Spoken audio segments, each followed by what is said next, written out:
السلام علیکم ورحمۃ اللہ وبرکاتہ۔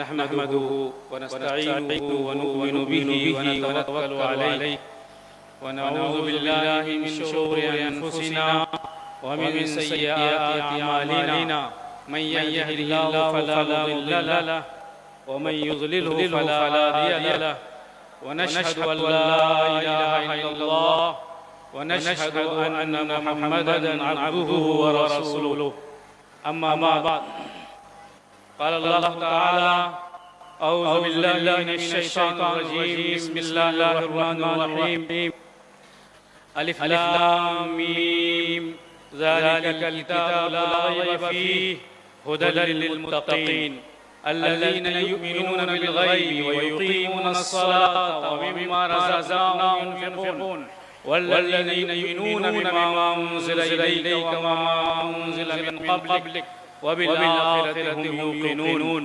أولئك على هدى من ربهم وأولئك هم المفلحون۔ وقال النبي صلى الله عليه وسلم الإيمان بضع وسبعون شعبة فأفضلها قول لا إله إلا الله وأدناها إماطة الأذى عن الطريق والحیاء شعبۃ من الایمان او کما قال علیہ الصلوۃ والسلام۔ اخلاق کا جلتا ہوا گھر دیکھ رہا ہوں، دیکھا نہیں جاتا ہے مگر دیکھ رہا ہوں۔ اسٹالن ہٹلر پہ زمانے کی نظر ہے، میں مرد مسلمان کی نظر دیکھ رہا ہوں۔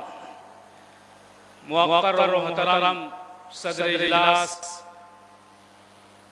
اسلامی سنگ نیپال کے نہایت قابل قدر ذمہ داران و اراکین، اسٹیج پہ تشریف فرما ہمارے علماء و دانشوران اور پنڈال کے اندر موجود ہمارے دینی اور ایمانی بھائیوں ماں اور بہنوں، اللہ کا فضل ہے کہ آج کا یہ شاندار اجلاس جو ہمارے سامنے ہے، اس کی خوبصورتی، رویدگی، اس کی نظارت، اس کی اچھائی کو دیکھ کر مجھے عربی شاعر کا وہ شعر یاد آتا ہے جو انہوں نے کسی ایسے موقع کے لیے کہا تھا: فَلَمَّا نَزَلْنَا مَنْزِلًا طَلَّهُ النِّدَى أَنِيقًا وَبُسْتَانًا مِنَ النُّورِ حَالِيًا أَجَدَّ لَنَا طِيبُ الْمَكَانِ وَحُسْنُهُ مُنًا فَتَمَنَّيْنَا وَكُنْتَ لَمَانِيًا۔ شاعر کہتا ہے کہ میں بہت ہی خوبصورت جگہ سے گزرا، اس کا میں مفہوم بتا رہا ہوں۔ جگہ کی رویدگی، جگہ کی خوبصورتی، جگہ کا نور میرے دل میں یوں اتر گیا۔ میں نے جب تمنا کیا تو ایسا لگا کہ وہ جگہ میری تمنا ہے، تو ہی میری تمنا ہے۔ آج کا یہ اجلاس ماشاءاللہ لوگوں کا ٹھاٹھے مارتا ہوا سمندر، ایک بھیڑ جو ہمارے مسلمانوں کی یہاں جمع ہیں، جو قرآن و سنت کی طرف آنے کے لیے بےتاب ہیں، اور وہ قرآن و سنت کا وہ پیغام، دلکش پیغام، وہ حسین پیغام، وہ خوبصورت پیغام جو اللہ تعالیٰ نے حضرت محمد صلی اللہ علیہ وسلم پر نازل فرمایا تھا، یہ بےتاب ہیں کہ ہم اس کی لذتوں سے آشنا ہوں۔ ماشاءاللہ بڑی بھیڑ یہاں جمع ہے۔ ہم سمجھتے ہیں کہ ان کا یہ اشتیاق اس بات پہ دلالت کرتا ہے کہ انہیں قرآن سے محبت ہے، حضور سے محبت ہے، سیرت سے محبت ہے۔ میرے بھائی دوستو، انسان کی اس مادی و جسمانی دنیا کے اندر جب آندھیاں آتی ہیں، طوفان اٹھتا ہے، سیلاب آتے ہیں، تو آپ نے دیکھا ہوگا اس طوفان کے، اس سیلاب کے، اس آندھی کے زد میں آ کر بڑے بڑے پیڑ گر جاتے ہیں، بڑے بڑے مکانات گر جاتے ہیں، درخت ہوا ہو جاتے ہیں۔ اسی طریقے سے انسان کے دل کے اندر، اس خاویدہ دل کے اندر جب اندھیرا ہوتا ہے، جب تاریکی ہوتی ہے، تو یہاں پر بھی بغاوت پیدا ہوتی ہے، یہاں پر بھی آندھی چلتی ہے، یہاں پر بھی طوفان چلتے ہیں۔ جب انسانوں کے دلوں کے اندر طوفان اٹھتا ہے، آندھیاں اٹھتی ہیں، تو انسان سے لڑتے ہیں، انسان انسان کو مارتا ہے، انسان اپنے جیسے اپنے بھائی کا خون کرتا ہے، اور نہتوں کو اور بزرگوں کو اور بچوں کو اور عورتوں کو مارتا ہے، اس کے بے رحم ہاتھ اس نازک سے بدن پر ٹوٹتے ہیں جو قابل قدر ہیں، قابل رحم ہیں۔ یہ کیوں؟ اس لیے کہ اس کے دل کے اندر رحم نہیں، اس کے دل کے اندر روشنی نہیں، اس کے اندر تاریکی ہے۔ اللہ تعالیٰ نے یہی حال اس وقت جب آپ صلی اللہ علیہ وسلم کی بعثت نہیں ہوئی تھی، دور جاہلیت کا تھا، آپ صلی اللہ علیہ وسلم کو اللہ تعالیٰ نے ہدایت نامہ دے کر بھیجا۔ وہ ہدایت نامہ یہ قرآن مجید تھا جو آپ صلی اللہ علیہ وسلم نے لا کر اس امت کے درمیان پیش فرمایا، اے لوگو اس پر ایمان لاؤ کامیاب ہو جاؤ گے، اس کو پڑھو، اس کو دیکھو، ان الذین آمنوا وعملوا الصالحات کانت لہم جنات الفردوس نزلا۔ بے شک وہ لوگ جنہوں نے ایمان قبول کیا اور عمل صالح کیا تو اللہ تعالیٰ نے ان کے لیے جنت کے اندر بے شمار نعمت کو تیار کر رہا ہے۔ اور اللہ تعالیٰ نے دوسری جگہ فرمایا وہ لوگ جو ایمان لاتے ہیں مومن ہوتے ہیں، اور وہ لوگ جو ایمان قبول کرنے والے ہیں، عمل صالح کرنے والے ہیں، ان کی زندگی کو ہم ایسی پاکیزہ بنا دیتے ہیں، لنحیینہم حیاۃ طیبہ، ہم ان کو پاکیزہ زندگی عطا کرتے ہیں۔ حیات طیبہ عربی زبان کا لفظ ہے، لفظ نکرہ ہے۔ یہ نکرہ کا بتا رہا ہے کہ طیب کی جس میں ہو سکتی ہیں، خوبصورتی کی جس میں ہو سکتی ہیں، زندگی کے رونق ہونے کے لیے جتنی قسمیں ہو سکتی ہیں۔ اے لوگو جب قرآن پر ایمان لاؤ گے، آخرت پر ایمان لاؤ گے، حضور کی سیرت کو اپنی زندگی کے اندر داخل کرو گے تو تمہاری زندگی طیب بنے گی، خوبصورت بنے گی، پاکیزہ بنے گی۔ اللہ تعالیٰ تمہاری عزت کریں گے، تمہاری عزت کروائیں گے، تمہیں صحت دیں گے، تمہیں عافیت دیں گے جب قرآن مجید کی تعلیمات کو اپنے سینے سے لگاؤ گے۔ حضور اکرم صلی اللہ علیہ وسلم نے اس پیغام کے ساتھ اس پیغام کو دنیا کے سامنے پیش فرمایا، اور اس قرآن مجید آفاقی کتاب، ابدی کتاب، سرمدی کتاب کا ذریعہ آپ صلی اللہ علیہ وسلم نے اپنی جماعت کی جو تربیت فرمائی، بہترین تربیت فرمائی، خوبصورت تربیت فرمائی، تربیت پا کر جب وہ اس کارخانے سے نکلے تو صحابہ کہلائے۔ وہ عمل کے اعتبار سے، کیریکٹر کے اعتبار سے، اخلاق کے اعتبار سے، علم و عمل کے اعتبار سے، توازن کے اعتبار سے، فکر کے اعتبار سے، تقوی کے اعتبار سے، صلاح کے اعتبار سے، اللہ کے خوف کے اعتبار سے، آخرت کے اعتبار سے، ہر اعتبار سے وہ صحابہ کرام نمونہ تھے، قرآن کی عملی تفسیر تھے، قرآن کے اوپر عمل کیا تھا، قرآن کو اپنے سینے میں اتارا تھا، قرآن کو پڑھا تھا، قرآن کی عملی تفسیر کر جب دنیا کے اندر پھرے اور دنیا کے اندر گئے تو دنیا کا نقشہ بدل گیا، دنیا کی کایا پلٹ گئی، دشت تو دشت ہیں، دریا میں چھوڑے ہم نے، بحر ظلمات میں دوڑا دیے، گھوڑے ہم نے کا منظر سامنے آیا۔ حضرات صحابہ کرام، حضور کی تیار جماعت، حضور کی تربیت یافتہ جماعت، قرآن کے پر عمل کر نکلنے والی جماعت نے دنیا کے اندر جو انقلاب کیا، جو انقلاب برپا کیا ہے، اس کی تاریخ بڑی سنہری ہے۔ علماء نے لکھا ہے، تاریخ دانوں نے لکھا ہے کہ حضور پاک صلی اللہ علیہ وسلم کے ان صحابہ کرام نے 50 سال کے اندر ایسا انقلاب برپا کیا کہ دنیا کا نقشہ بدل گیا، دنیا کے 60% حصے پر ان کا نظام برپا ہوا، ان کا کنٹرول ہو گیا صرف 50 سال کی مدت اندر۔ اور انہوں نے ہارون رشید کی زبان میں یہ کہہ دیا، اس بادل سے آسمان سے امطری ہے ششتی فسیاتینی خلال کہنا، اے آسمان تو جہاں چاہے برس، تو جہاں برسے گا تو ہماری زمین ہوگی، ہمارا علاقہ ہوگا، وہاں سے خراج ہمارے ملک میں آئے گا۔ اس قرآن پر عمل کرنے کے نتیجے میں یہ انقلاب آیا تھا۔ دنیا کے 60% حصے پر انہوں نے اپنا جھنڈا ڈالا۔ پھر کیا ہوا؟ صحابہ کرام اس عملی تفسیر کو لے کر جدھر گئے بڑھتے چلے گئے،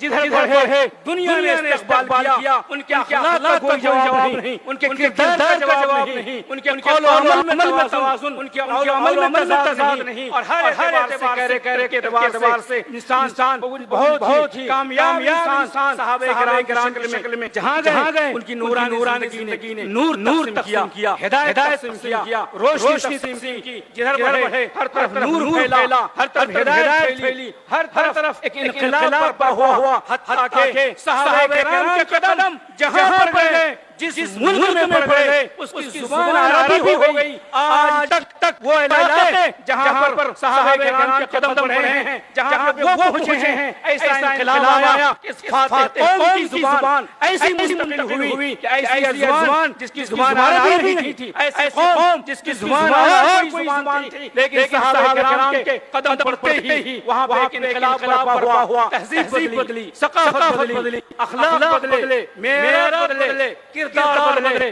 مزاج بدلا، نظام بدلا، اور زمین و آسمان بدلے، سب بدل کے رکھ دیا انہوں نے اپنے اس کردار کی روشنی میں۔ میرے بھائیو دوستو، آج ضرورت اس بات کی ہے کہ ہم اسی کردار کو اپنی سیرت کے اندر داخل کریں، اپنی زندگی کے اندر داخل کریں، یقین پیدا کریں۔ علامہ اقبال نے کہا تھا یقین پیدا کرنا، یقین سے ہاتھ آتی ہے وہ درویشی کہ جس کے سامنے جھکتی ہے فخوری، یقین سے خلیل آتش نشینی، یقین اللہ مستی خود غزینی، سنے تہذیب ہاتھ کے گرفتار، غلامی سے بچ رہا ہے بے یقینی۔ اور جو آدمی اللہ کے قرآن پر نبی کی سیرت پر عمل کرتا ہے، اس کو اللہ سے عشق ہوتا ہے، اللہ سے محبوب ہوتا ہے، وہ اللہ کا مطلوبہ انسان بنتا ہے، وہ اپنی کیفیت کے ساتھ جو زبان جو بولتا ہے، جو کیفیت کے ساتھ دنیا کے سامنے آتا ہے، اپنے دل کی کیفیت کو وہ پیش کرتا ہے دنیا کے سامنے میں۔ عربی شاعر کا یہ شعر ہوتا ہے، اگرچہ عربی شاعر نے متنبی نے ابو طیب متنبی نے یہ شعر اپنے بادشاہ کی تاریخ میں کہا تھا اپنی جھولی بھرنے کے لیے، لیکن میں اس شعر کو اللہ کی محبت پر، اللہ کے عشق پر پھٹ کر کے پڑھنا چاہتا ہوں، اور اس قابل ہے اس کو اللہ کی محبت میں پھٹ کیا جائے، اس کو پڑھا جائے۔ وہ کہتا ہے فلیت تحلو والحیاۃ مریرۃ ولیت ترضى والعنان غضاب ولیت الذی بینی وبینک عامر بینی وبین العالمین خراب اذا صاح منک الود فالفل هین وكل الذی فوق التراب تراب۔ شاعر کہتے ہیں اے اللہ، اگر میں اللہ پھر کرتے کہوں اے اللہ فلیت تحلو، آپ میٹھے ہو جائیں، آپ میرے لیے راضی ہو جائیں، دنیا میرے لیے کڑوی ہو جائے، مجھے اس کی کوئی پرواہ نہیں۔ اے اللہ آپ راضی ہو جائیں، دنیا دشمن ہو جائے، مجھے اس کی کوئی پرواہ نہیں۔ اے اللہ دنیا دشمن دنیا مصیبتوں کی آماز گاہ بن جائے، آپ راضی ہو جائیں، مجھے اس کی کوئی فکر نہیں ہے۔ فلیت تحلو والحیاۃ مریرۃ ولیت ترضى والعنان غضاب۔ اور شاعر نے اسی موقع کے لیے یہ شعر کہا تھا، اور ہمیں مہمیز کیا ہے کہ ہم بھی اللہ کی محبت پر شار ہو کر اللہ کے سامنے اللہ کے دربار میں حاضر ہوں۔ میرے بھائیو اور دوستو، قرآن مجید ایک مطلوبہ انسان کے صفات سے بھرا ہوا ہے۔ آج ہمیں فرصت نہیں قرآن کی تلاوت کرنے کی، آج ہم نے دنیا کے لیکچر پڑھے، آج ہم نے بہت ساری چیزوں کو پڑھے، خود قرآن کے اوپر اتنے لیکچر تیار ہوئے آج کے دور کے اندر۔ اس قرآن کی حقانیت کو علماء نے اپنے قول و عمل سے ثابت کیا ہے۔ اگرچہ اللہ تعالیٰ کو ہمارے ثابت کرنے کی ضرورت نہیں ہے، اگرچہ اللہ تعالیٰ کو اس کی ضرورت نہیں ہے کہ ہم لیکچر لکھیں اور اللہ کے کلام کو محفوظ کریں۔ اللہ اس بات قادر ہے کہ اپنے کلام کی حفاظت کرے گا۔ انا نحن نزلنا الذکر وانا لہ لحافظون۔ اے مسلمان بھائیو، اگر تم قرآن نہیں پڑھو گے، قرآن نہیں سمجھو گے، اس پہ عمل نہیں کرو گے، اس کے احکام کو عام نہیں کرو گے، اس کی تعلیمات کو عام نہیں کرو گے، اللہ تعالیٰ کو تمہاری ضرورت باقی رہے گی، اللہ دوسری کو لائے گا اور اس کو توفیق دے گا وہ قرآن مجید پر کرے۔ میرے بھائیو اور دوستو، آج جو بھی ہاتھ بڑھیں گے قرآن کی حفاظت کے لیے، اللہ تعالیٰ نے اس آیت کے اندر یہی فرمایا انا نحن نزلنا الذکر وانا لہ لحافظون۔ ہم نے قرآن کو نازل کیا ہے. اس جملے کے اندر طاقت کو دیکھیں, قوت کو دیکھیں, اسپرٹ کو دیکھیں. اس چھوٹے سے جملے نے معنی کے اعتبار سے کس قدر سمندر اپنے اندر سمو لیا ہے, کس قدر اس جملے نے آفاق کو سمو لیا ہے. گویا اللہ یہ وعدہ کرتا ہے, اے لوگوں جب تم قرآن پہ عمل کرو گے اور قرآن کی حفاظت کرنے کے لیے بڑھو گے, قرآن کو سینے سے لگاؤ گے, قرآن کی تعلیم کو عام کرو گے, قرآن کو پڑھو گے, اس کو سمجھو گے, انا نحن نزلنا الذکر وانا لہ لحافظون, ہم تمہاری حفاظت کریں گے. اس وعدے کے اندر یہ وعدہ شہنشاہی ہے, وعدہ الہی ہے, یہ وعدہ ایسا نہیں ہے ہم تمہاری حفاظت کریں گے. نہیں, یہ وعدہ ان سب وعدوں کو شامل ہے. اے لوگوں اگر تم قرآن کی حفاظت کے لیے آگے بڑھو گے, ہم تمہاری حفاظت کریں گے, تمہارے خاندان کی حفاظت کریں گے, تمہارے بچوں کی حفاظت کریں گے, اس تنظیم کی حفاظت کریں گے جو تنظیم قرآن کی حفاظت کے لیے بڑھے گی, اس مدرسے کی حفاظت کریں گے جو مدرسہ اس کی حفاظت کے لیے بڑھے گا, وہ قوم جو اس حفاظت کے لیے بڑھے گی اس کی ہم حفاظت کریں گے, جو ملک کی حفاظت کے لیے بڑھے گا اس ملک کی حفاظت کریں گے. آج افسوس دنیا کے تمام ملک ایسے ہیں جہاں پر جو قرآن مجید کی تعلیمات کو مکمل طور پر اپنے اندر نافذ کرنے کے لیے تیار نہیں ہے. میرے بھائی اور دوستو, آج فوراً بات ہے ہم اپنے دلوں کے اوپر اپنے قرآن کی حکمرانی کو قائم کریں. ہم قول و عمل کا ایسا جامع پیکر بن جائیں قرآن کی روشنی میں, دنیا کو بتائیں ہمارا کردار ٹھوس ہے, ہمیں آزما لو, ہمیں بے ایمان نہیں پاؤ گے, ہمیں آزما لو, ہمیں دھوکے باز نہیں پاؤ گے. یہ کس نتیجے میں, یہ قرآن کے نتیجے میں ہوگا اگر ہم اس کو پڑھیں گے, اس کے اوپر عمل کریں گے. میرے بھائی اور دوستو, قرآن کو پڑھیے. قرآن مجید کے اندر بے شمار اللہ تعالیٰ نے جو صفات بیان کی ہیں آپ پڑھیں گے تو دنگ رہ جائیں گے. اللہ تعالیٰ فرماتے ہیں اعوذ باللہ من الشیطان الرجیم کیف تکفرون باللہ وکنتم امواتا فاحیاکم ثم یمیتکم ثم یحییکم ثم الیہ ترجعون. اے لوگو تم کیسے اللہ کی ناشکری کرتے ہو, اس اللہ نے تمہیں پیدا کیا ہے, پھر موت دے گا, پھر زندگی دے گا, پھر دوبارہ اٹھائے گا, پھر اس کے دربار میں حاضر ہوں گے. اللہ کے اس پیارے خطاب کو وہی سمجھ سکتا ہے جو عربی سمجھے گا. آج ہماری نصیبی یہ ہے کہ ہماری قوم انگریزی کے اندر اعلیٰ تعلیم حاصل کر رہی ہے, ہندی سمجھتی ہے, اردو سمجھتی ہے, نیپالی سمجھتی ہے, لیکن افسوس کہ قرآن مجید جو ہماری سرکاری زبان تھی, جو ہماری دینی زبان تھی, جو ہمارے اللہ کی زبان تھی, آج ہم اس قرآن کو سمجھنے کے لیے تیار نہیں ہیں. کیسے لالہ گوہر ہیں, کیسے موتی ہیں, کس قدر اللہ تعالیٰ نے اس کے اندر سرمایہ کو محفوظ کر رکھا ہے قرآن مجید کے اندر. آج ہم دور ہوتے چلے جا رہے ہیں, قرآن کو سمجھنے کی ہم کوشش نہیں کر رہے ہیں. میرے بھائی اور دوستو, اللہ تعالیٰ نے دوسری جگہ فرمایا عقل مندوں کی نشانی وہ مومن جو عقل مند ہیں. اللہ تعالیٰ عقل مندوں کی نشانی بتاتے ہوئے فرماتے ہیں ان فی خلق السماوات والارض واختلاف الليل والنهار لآيات لأولي الألباب الذين يذكرون الله قياما وقعودا وعلى جنوبهم وعلى ربهم يتوكلون. اللہ فرماتے ہیں کہ زمین و آسمان کی تخلیق میں, دن اور رات کے آنے میں, چاند اور رات سورج کے نکلنے میں عقل مندوں کے لیے نشانیاں ہیں. کون ہے عقل مند؟ آج مجھے بتائیں کون ہے عقل مند؟ وہ سائنس جنہوں نے اپنی عمریں سورج کی روشنی کو ناپنے کے لیے برباد کر دیا. علامہ اقبال نے ایسے موقع کے لیے کہا تھا ڈھونڈنے والے ستاروں کی گزرگاہوں کا اپنے افکار کی دنیا میں سفر کر نہ سکا, اپنی حکمت کے خمو پیچ میں الجھا ایسا آج تک فیصلے نفس کر نہ سکا. وہ امریکہ,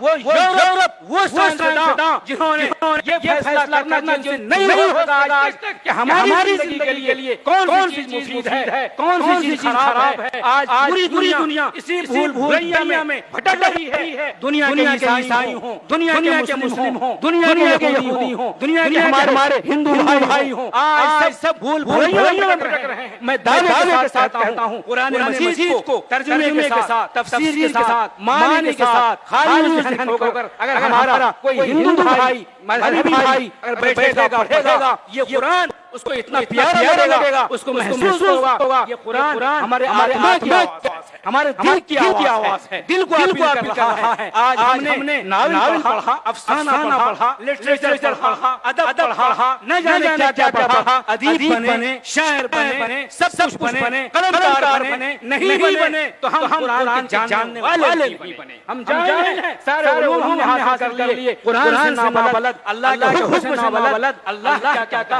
ہے، ہمارا خالق کیا کہتا ہے، ہمارا مالک کیا کہتا ہے، وہ اس قرآن کے اندر موجود ہے۔ میرے بھائی اور دوستو، قرآن مجید میں اللہ تعالیٰ نے آگے فرمایا اعوذ باللہ من الشیطان الرجیم بسم اللہ الرحمن الرحیم۔ مومن کی صفت بیان کرتے ہوئے انما المؤمنون الذین اذا ذکر اللہ وجلت قلوبهم واذا تليت عليهم آیاته زادتهم ایمانا وعلى ربهم يتوکلون۔ بے شک مومن وہ ہیں، کون ہے مومن؟ اللہ بتاتا ہے، اللہ کا مطلوب انسان کون ہے؟ قرآن بتاتا ہے، فرماتا ہے قرآن انما المؤمنون الذین اذا ذکر اللہ۔ مومن وہ ہے جب اللہ کا نام لیا جاتا ہے، جب اللہ کا تذکرہ آتا ہے، جب اللہ کا ذکر ہوتا ہے، تمہارے خوف کے، ہمارے محبت کے، ہمارے لذت کے، لوگوں نے خوف ترجمہ کیا ہے، میں کہتا ہوں ہمارے خوف کے نہیں، ہمارے محبت کے، لذت کے مارے، اللہ کی یاد میں، اللہ کی محبت میں دل دھڑکنے لگے۔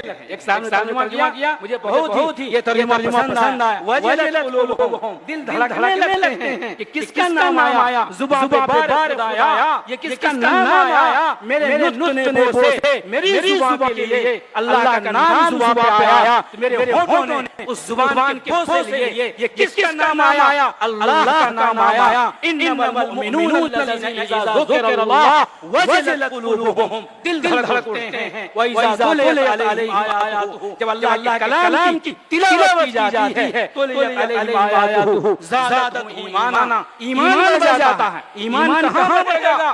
ایمان کہاں بڑھے گا؟ اللہ بتاتا ہے جب قرآن کو پڑھو گے، قرآن کو دیکھو گے، قرآن کو سمجھو گے، قرآن کو دیکھنا عبادت، قرآن کو چھونا عبادت، قرآن تلاوت کرنا عبادت، قرآن کو سمجھنا عبادت، تفسیر پڑھنا عبادت، عام کرنا عبادت۔ جس طرح سے دیکھو قرآن عبادت ہی عبادت ہے، کوئی اور دنیا کے اندر ایسی چیز نہیں ہے جس کا دیکھنا عبادت، جس کا چھونا عبادت۔ قرآن ایسا کلام ہے جس کا چھونا عبادت، جس کا دیکھنا عبادت، جس کا پڑھنا عبادت، جس کا سمجھنا عبادت، جس کا لکھنا عبادت۔ عبادت ہی عبادت ہے۔ اے لوگوں، ہم نے کہاں چھوڑ دیا قرآن کو، کس کتاب کے حوالے کر دیا؟ تاقوں میں سجایا جاتا ہوں، جو نظم پڑھی جاتی ہے بڑی آواز، کیا ایسا نہیں ہے کہ ہم نے قرآن مجید کو تاقوں میں لپیٹ کر اتنا دور رکھ لیا ہے تاکہ ہمارا ہاتھ پہنچے؟ آج کا مسلمان قرآن کا اتنا احترام کرتا ہے کہ اسے لپیٹ کر اتنا دور رکھتا ہے تاکہ خود اس کا ہاتھ پہنچ جائے، تاکہ ہو سکتا ہے کہ جمعہ کی تلاوت نوبت آتی ہے کہ نہیں وہ آتی ہے، اور مہینے میں ایک تلاوت کرتا ہے کہ نہیں آتا۔ سمجھنا دور کی بات ہے میرے بھائی اور دوستو، یہاں پر بہت سارے جاہل لوگ بیٹھے ہیں جو قرآن کو نہیں سمجھنا چاہتے ہیں۔ اے میرے بھائیو، آپ پڑھیے، قرآن کی تلاوت شروع کیجئے، آپ کے اس سحر کے اندر، تلاوت کے اندر بھی وہ لذت محسوس ہوگا۔ آپ سمجھنا چاہیں گے، قرآن کی تلاوت آپ کو مجبور کر دے گی، آپ اس کو سمجھیں۔ آپ تلاوت ہی نہیں کریں گے تو سمجھیں گے کہاں سے؟ تلاوت کریں، بار بار کریں، صبح شام کریں، دن رات کریں۔ یہ تلاوت آپ کے اندر کشش پیدا کرے گی، آپ کے اندر لذت پیدا کرے گی، یہ خیال پیدا کرے گا کہ قرآن میں ہے کیا۔ چلتے ہیں قرآن سمجھتے ہیں۔ میرے بھائی اور دوستو، مومن کی صفات، مطلوبہ انسان کا پتہ قرآن اس طرح سے بتاتا ہے۔ قد افلح المؤمنون الذین هم فی صلاتهم خاشعون الذین هم عن اللغو معرضون والذین هم للزکاة فاعلون۔ قرآن کہتا ہے کہ کامیاب ہوئے وہ مومن، قد افلح المؤمنون الذین هم فی صلاتهم خاشعون، جو اپنی نمازوں کے اندر خشوع اختیار کرتے ہیں، جو اپنی نمازوں کے اندر خشوع اختیار کرتے ہیں، وہ کامیاب ہو گئے، وہ مومن کامیاب ہو گئے۔ جو لغویات سے اپنے آپ کو دور کرتے ہیں، موبائل کے غلط استعمال سے دور رہتے ہیں، غلط چیزوں سے دور رہتے ہیں، غلط محفلوں سے دور رہتے ہیں، اپنی آنکھ کی حفاظت کرتے ہیں، اپنے کان کی حفاظت کرتے ہیں، ہر چیزوں کی حفاظت کرتے ہیں، تمام چیزوں کی وہ زکات دیتے ہیں، وعدہ کو پورا کرتے ہیں، امانت دار ہوتے ہیں۔ یہ قرآن بتاتا ہے ہوا انسان کی صفات کو یہ قرآن بتاتا ہے. آج ہمارا یہ حال ہے کہ قرآن کو غضب ہے ستر قرآن کو چلی پا کر دیا تو نے. علامہ اقبال نے کہا تھا قرآن میں ہو غوطہ سن اے مرد مسلمان، قرآن میں ہو غوطہ سن اے مرد مسلمان. اللہ کرے تجھ کو عطا جدت کردار. آج پوری انسانیت جدت کردار سے خالی ہو چکی ہے. کیوں جدت کردار سے خالی ہے؟ آج ہم نے قرآن کو چھوڑ دیا، قرآن کو نسیاں کے حوالے کر دیا. قرآن کے اندر نماز کا حکم ہے. ہم نماز پڑھتے ہیں تو کس طرح پڑھتے ہیں؟ قرآن نے کہا تھا یہ نماز پڑھو گے مسلمانوں اس طرح سے پڑھو گے جس طرح پڑھنا چاہیے. یہ نماز تم کو برائی سے روک دے گی. ان الصلاۃ تنہی عن الفحشاء والمنکر. نماز برائیوں سے روک دے گی، منکرات سے روک دے گی، فواحش سے روک دے گی. آج ہم وسیع پیمانے پر کم سے کم نماز کو تو پڑھتے ہیں، لیکن یہ نماز ہمارے اندر وہ کردار کیوں نہیں ادا کر رہی ہے؟ یہ نماز ہمیں برائیوں سے کیوں نہیں روک رہی ہے؟ اس کی وجہ یہ ہے کہ ہماری نماز احسان سے خالی ہے. ہماری نماز احسان سے خالی ہے. ہماری عبادت احسان سے خالی ہے. حضور پاک صلی اللہ علیہ وسلم نے فرمایا تھا ان تعبد اللہ کأنک تراہ فإن لم تکن تراہ فإنہ یراک. نماز پڑھنے کے دو ہی طریقے ہیں، چاہے تم جتنے ہی یاد کر لو طریقے. نماز کے دو طریقے ہیں، ہاتھ اٹھاؤ رفع یدین کرو یا نہ کرو، سینے پہ ہاتھ مانگو، ناک کے نیچے ہاتھ مانگو. تم قال بین سجدتین کرو یا نہ کرو. مجھے یہ تو بتاؤ کہ نماز میں خشوع ہے یا نہیں؟ نماز میں خیال پیدا ہوتا ہے کہ نہیں اللہ مجھے دیکھ رہا ہے؟ نماز میں تصور پیدا ہوتا ہے کہ نہیں ہم اللہ کو دیکھ رہے ہیں؟ یہ نماز کیفیت پیدا نہیں ہوتی تو تم چاہے جس طرح نماز پڑھو، رفع یدین کرو نہ کرو، تمہاری نماز شیطانوں والی نماز. اللہ اس نماز کو تمہارے منہ پہ مار دے گا. اے میرے بھائیو دوستو، نماز پڑھنے کا طریقہ نبی پاک صلی اللہ علیہ وسلم نے جو فرمایا وہ یہ فرمایا کہ تم نماز پڑھو، عبادت کرو اس طرح سے گویا اللہ کو تم دیکھ رہے ہو. اگر یہ کیفیت نہیں پیدا ہوتی، یہ کیفیت پیدا کرو کہ اللہ ہم کو دیکھ رہا ہے، ہم اللہ کو نہیں دیکھ رہے، اللہ ہم کو دیکھ رہا ہے. نماز یہ جب تصور ہوگا تو پوری نماز ہمارے ذکر اللہ سے آباد ہوگی. اللہ نے فرمایا اقم الصلاۃ لذکری. نماز پڑھو میری یاد کے لیے. نماز کا وہ حصہ 4 رکعت پڑھتے ہیں، 3 رکعت، 2 رکعت، 1 رکعت نہ جانے ہم نماز کس حصے میں نماز کے اندر ہوتے ہیں. یہ ہم سب کو پتا ہے، ہم سب کو پتا ہے کہ نماز کس حصے میں. یہ جائزہ خود لیجیے. اسٹیج سے بتانے کی چیز نہیں ہے، مقرر نہیں بتائے گا، خطیب نہیں بتائے گا، شاعر نہیں بتائے گا، مصنف نہیں بتائے گا. آپ کو خود ٹولنا ہے دل کو کہ ہماری نماز احسان والی ہو رہی ہے.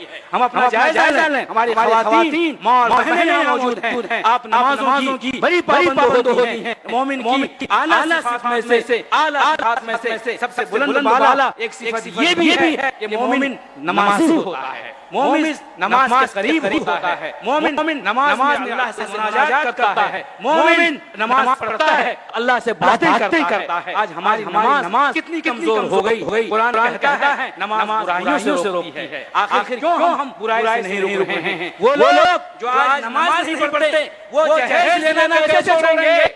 جو نماز نہیں پڑھتے ہیں وہ تلک لینا کیسے چھوڑیں گے؟ جو نماز نہیں پڑھیں گے وہ بارات لے جانا کیسے چھوڑیں گے؟ امت کو اس بات پر کھڑا کرنے کی ضرورت ہے کہ 100% امت 100% امت احسان والی نماز پڑھنے والی بن جائے. آپ جو کچھ چھڑا لیں، جو کچھ کروا لیں، وہ ہمارے ہاتھ کے اندر ایسا موم بن جائے گا، ہم جیسے چاہیں گے استعمال کریں گے. آج ہماری صفحہ کج دل پریشان سجدہ بے ذوق کے جذبے اندر باقی نہیں ہے. ہماری نماز کیسی، ہماری تلاوت کیسی، زبان سے کہہ دیا لا الہ الا اللہ کیا حاصل؟ دل و نگاہ مسلمان نہیں تو کچھ بھی نہیں. ہمارا دل مسلمان نہیں، ہماری نگاہ مسلمان نہیں، ہمارا قدم مسلمان نہیں، ہماری آنکھ مسلمان نہیں، ہمارے کان مسلمان نہیں، ہمارے ہاتھ مسلمان نہیں. خوب زبان پڑھو، زبان سے کہہ دیا لا الہ الا کیا حاصل؟ یہ ذکر فائدہ نہیں دے گا دل کے اندر جو شیطان کو بسائے ہوئے ہیں، شرک کو، بدعت کو، خرافات کو، حسد کو، کینہ سے، عداوت سے، جلن سے آج ہم دلوں کو بھر لیا ہے۔ جب تک یہ دل خالی نہیں ہوگا، ایمان کی اصلیت کی جائے گی، اس کے اندر قرآن کا نور نہیں جائے گا۔ میرے بھائیو اور دوستو، اس گلاس میں پانی ہے، آپ سب دیکھ رہے ہیں، یہ گلاس بھرا ہوا ہے، یہ گلاس بھرا ہوا ہے، اس میں ہم دودھ ڈالنا چاہیں دودھ نہیں جائے گا۔ کیوں؟ یہ گلاس بھرا ہوا ہے۔ آج ہمارے قلوب بھرے ہوئے ہیں معصیت سے، حسد سے، کینہ سے، جلن سے، عداوت سے، نہ جانے کتنی خرافات سے۔ اس دل کو لے کر ہم اللہ کے دربار میں جاتے ہیں، اے اللہ اس دل کو بھر دیجئے۔ ظاہر بات ہے وہی حال ہوگا آپ کا جو فقیر کے ساتھ ہوتا ہے، جو فقیر آپ کے دروازے پہ چلا جائے اور اپنے کٹورے کے اندر پاخانہ رکھ لے اور آپ کے سامنے کہہ دے اس کے اندر بھیک ڈال دیجئے، آپ بھیک ڈالیں گے یا اس کو مار کے بھگائیں گے؟ میرے بھائیو اور دوستو، ہمارے دلوں کے اندر جو کینہ ہے، حسد ہے، جلن ہے، عداوت ہے، آج ہم نے اگر نہیں نکالا، ہمارا دل گندا، وہاں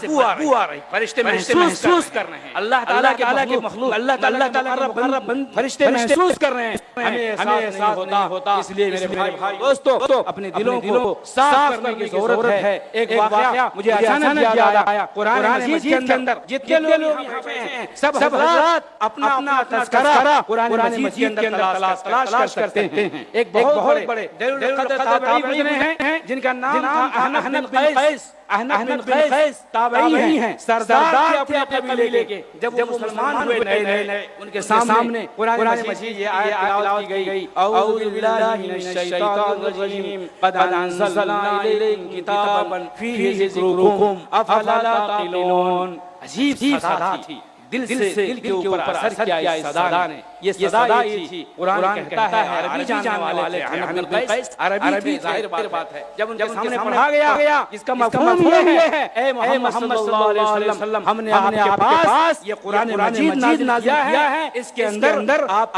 کا اس کے اندر ذکرکم، لوگوں سے اللہ نے فرمایا آیا اس میں تمہارا ذکر ہے، تمہارا تذکرہ ہے۔ بعض علماء نے مفسرین نے مترجمین ترجمہ کیا ہے فی حدیثکم، بعض نے ترجمہ کیا فی شرفکم، بعض نے ترجمہ کیا فی منزلتکم، بعض نے فرمایا فی حدیثکم، تمہاری حدیث، تمہاری بات اس قرآن کے اندر ہے۔ پڑھو اے لوگو، کیا تمہارے پاس عقل نہیں ہے؟ تمہیں معلوم نہیں اس قرآن کے اندر تمہارا تذکرہ ہے؟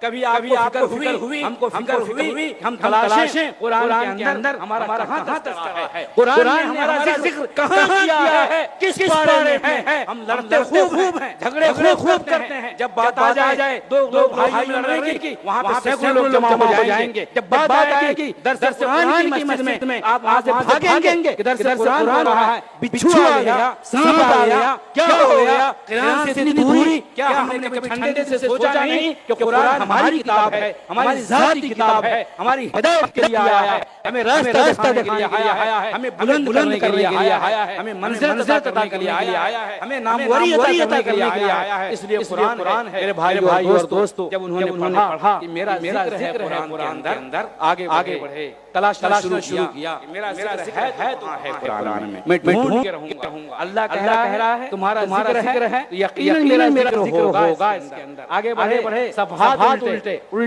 الٹتے چلے گئے، آیت پہ نظر پڑی، قلیلا ما یہجعون وبالاسحار هم یستغفرون وفی اموالهم حق للسائل والمحروم۔